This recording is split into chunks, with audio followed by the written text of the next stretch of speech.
좋은 아침입니다. 12월 6일 우리에게 주신 하나님의 말씀 아모스서 3장 1절에서 8절까지 말씀 함께 보겠습니다. 이스라엘 자손들아, 여호와께서 너희에 대하여 이르시는 이 말씀을 들으라. 애굽 땅에서 인도하여 올리신 모든 족속에 대하여 이르시기를, 내가 땅의 모든 족속 가운데 너희만을 알았나니 그러므로 내가 너희 모든 죄악을 너희에게 보응하리라 하셨나니, 두 사람이 뜻이 같지 않은데 어찌 동행하겠으며, 사자가 움킨 것이 없는데 어찌 수풀에서 부르짖겠으며, 젊은 사자가 잡은 것이 없는데 어찌 굴에서 소리를 내겠느냐. 덫을 땅에 놓지 않았는데 새가 어찌 거기 치이겠으며, 잡힌 것이 없는데 덫이 어찌 땅에서 튀겠느냐. 성읍에서 나팔이 울리는데 백성이 어찌 두려워하지 아니하겠으며, 여호와의 행하심이 없는데 재앙이 어찌 성읍에 임하겠느냐. 주 여호와께서는 자기의 비밀을 그 종 선지자들에게 보이지 아니하시고는 결코 행하심이 없으시리라. 사자가 부르짖은즉 누가 두려워하지 아니하겠느냐. 아멘. 하나님의 말씀입니다. 한 번 더 읽으시면서 묵상하시겠습니다.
어제 우리는 하나님이 이스라엘을 얼마나 특별하게 생각하시는지 말씀을 살펴봤습니다. 하나님은 이스라엘에게 더 많이 요구하시고 어쩌면 더 엄격한 기준을 들이대시는 것 같은, 하지만 그 이유는 사랑하기 때문이시죠. 자녀이기 때문입니다. 그래서 하나님은 우리를 가만히 내버려 두실 수 없는 것이죠. 하나님께서 누군가를 내버려 두었다라고 하시는 말씀은 성경에서 거의 이 최고 단계의 벌이죠. 심판입니다. 하나님은 지금 이 순간에도 우리를 붙잡고 계시는데, 내버려 두신다라는 말은 하나님의 보호와 인도가 끊어지는 것이니까 바깥 어두운 데에서 이를 갈며 슬피 울게 되리라는 그 말씀이 이루어지는 현장이죠. 즉 영원한 지옥으로 가는 길인 것입니다. 하나님께서 자녀들을 붙잡으십니다. 그리고 막아서십니다. 멈춰 세우시죠. 말씀하십니다. 필요하시면 우리의 어떤 것들을 가져가십니다. 그리고 어제 말씀에서는 하나님께서 우리를 큰 손으로 누르시죠. 하나님이 누르시면 누구도 거기에서 도망칠 수 없다. 어제 말씀 2장 13절이죠. 보라, 곡식단을 가득히 실은 수레가 흙을 누름같이 내가 너희를 누르리니 빨리 다른 박질하는 자도 도망할 수 없으며 강한 자도 자기 힘을 낼 수 없으며 용사도 자기 목숨을 구할 수 없으며. 그런 것이죠. 하나님께서 누르시면 그 누구도 거기서 도망칠 수가 없는 것입니다. 그래서 어제 이렇게 우리 같이 살펴봤는데, 혹시 내가 눌리는 것 같다면 하나님이 누르시는 것은 아닌지 생각해보자. 그래서 자신을 돌아보고 다시 주님께로 돌아오는 거룩한 일들이 어제 하루 여러분 모두에게 이루어졌기를 소망합니다. 오늘 말씀에서 선지자는 다시 한번 이스라엘의 특별함을 이야기하고, 그리고 그 특별하게 선택받은 이 나라에 부름받은 자신에 대해서 하나님의 말씀을 전하는데요. 먼저 특별함입니다. 1절. 이스라엘 자손들아, 여호와께서 너희에 대하여 이르시는 이 말씀을 들으라. 애굽 땅에서 인도하여 올리신 모든 족속에 대하여 이르시기를, 내가 땅의 모든 족속 가운데 너희만을 알았나니 그러므로 내가 너희 모든 죄악을 너희에게 보응하리라 하셨나니. 하나님은 이스라엘을 선택하셨다. 그리고 이스라엘을 특별히 사랑하신다라는 것을 이렇게 표현하셨습니다. 땅의 모든 족속 중에서 너희만을 알았다. 그냥 보면 하나님이 이스라엘만 알고 다른 나라들 이름을 모르셨나, 그런 얘기가 아니고 계약했다라는 얘기죠. 오직 이스라엘만 하나님과 계약을 맺었다. 그래서 이스라엘을 구약 성경에서 하나님의 소유, 제사장 나라, 여호와의 백성, 거룩한 백성이라고 부르지 않습니까? 하나님과 계약한 유일한 민족. 그런데 이 계약이라는 것은 양면성을 가지고 있죠. 지킬 때와 지키지 않을 때 모두 효력을 발생합니다. 가장 단순하게 우리가 생각해 본다면 물건을 살 때죠. 계약의 원리에 따라 물건을 받고 돈을 지불하면 계약이 지켜진 거죠. 자연스럽습니다. 하지만 물건을 받았는데 돈을 지불하지 않거나 돈을 지불했는데 물건이 오지 않거나 하면 법이 정한 대로 계약을 어겼기 때문에 처벌을 받게 되겠죠. 하나님과 이스라엘이 맺은 계약은 창세기에 또 신명기에 또 다른 구약 성경에 아주 많이 나타나 있습니다. 창세기에는 생명의 계약, 그리고 신명기에는 평안과 번영의 계약이죠. 지키면 살고 지키면 복을 받는다. 지키지 않으면 생명을 뺏기고 지키지 않으면 복을 잃는다. 놀라운 것은 오직 기독교만 하나님 자신도 이 계약에 묶이신다라는 사실입니다. 사실은 이런 계약은 다른 종교에서도 많이 찾아볼 수 있는데 이 기독교에서만 법을 선포하신 하나님 자신도 이 법에 묶이시죠. 하나님은 법을 지키시는 분입니다. 그런 의미에서 이 세상에 있는 모든 법 질서도 사실 성경의 원리 위에 세워졌다라고 볼 수 있는데 법을 만든 사람도 절대 권력을 가진 황제라도 이 법 질서에 묶여야 되는 것이죠. 그래서 우리 주님이 오신 것입니다. 당신께서 세우신 생명의 법을 어긴 대가는 죽음인데 그 죽음을 그냥 없는 것으로 할 수 없어서 우리 대신 친히 주님께서 피와 살과 피로서 지불하신 것이죠. 오늘 선지자는 이 계약에 근거하여 이스라엘의 상황과 자신의 사명을 이렇게 설명하고 있습니다. 3절. 두 사람이 뜻이 같지 않은데 어찌 동행하겠으며 사자가 움킨 것이 없는데 어찌 수풀에서 부르짖겠으며 젊은 사자가 잡은 것이 없는데 어찌 굴에서 소리를 내겠느냐.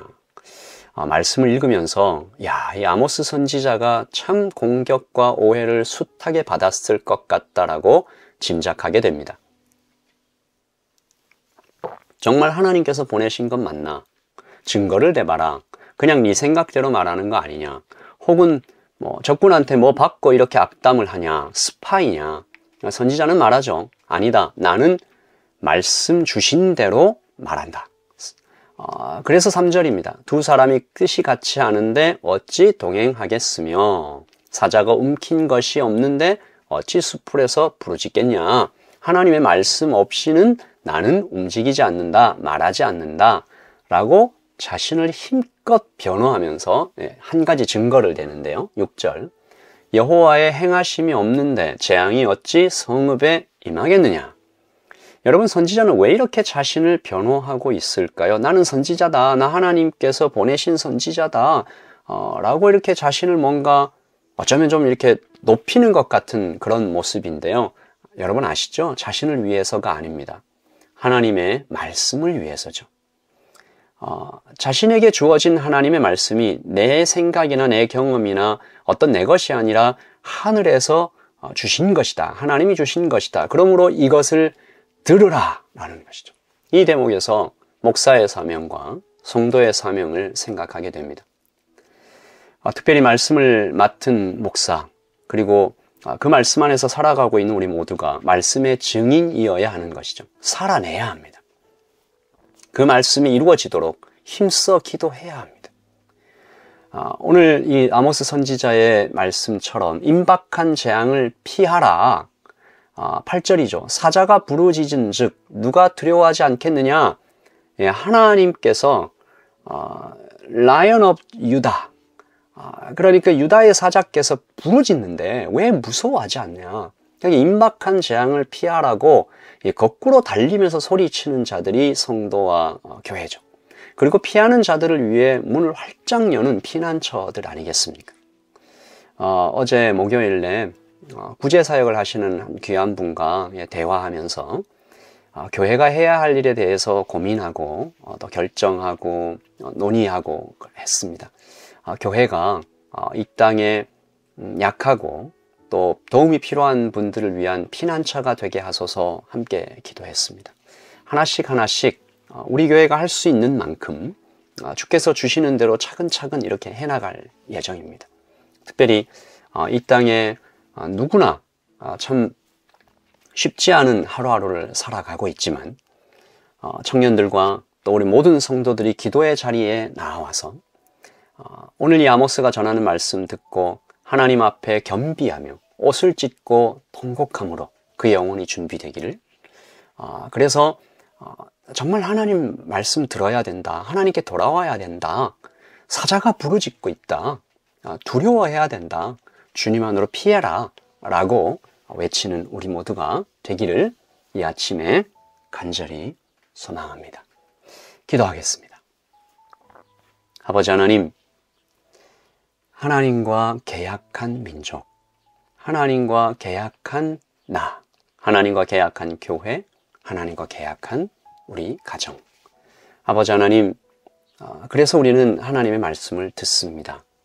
하나님께서 우리와 약속하시고 당신께서 말씀을 지키시고 또 우리에게 그 말씀을 지킬 것을 요구하실 때 그 말씀 지키면 너 살아, 너 잘 될 거야 라고 하시는 그 말씀 가운데 우리가 깊이 뿌리박고 서게 하여 주시고, 하나님 또한 이 말씀을 전파하며 그 말씀 들어야 하는 모든 이 땅의 사람들에게 하나님 말씀이 잘 흘러가게 하시고 이 말씀 때문에 세상이 살아나게 하시고, 또한 그 말씀을 들으러 또 피난처를 찾아오는 모든 사람들에게 교회가 활짝 열린 곳이 되게 하여 주시옵소서. 구제하고 선교하며 베풀고 사랑하고 받아주는 교회 될 수 있도록 우리를 움직이게 하여 주시옵소서.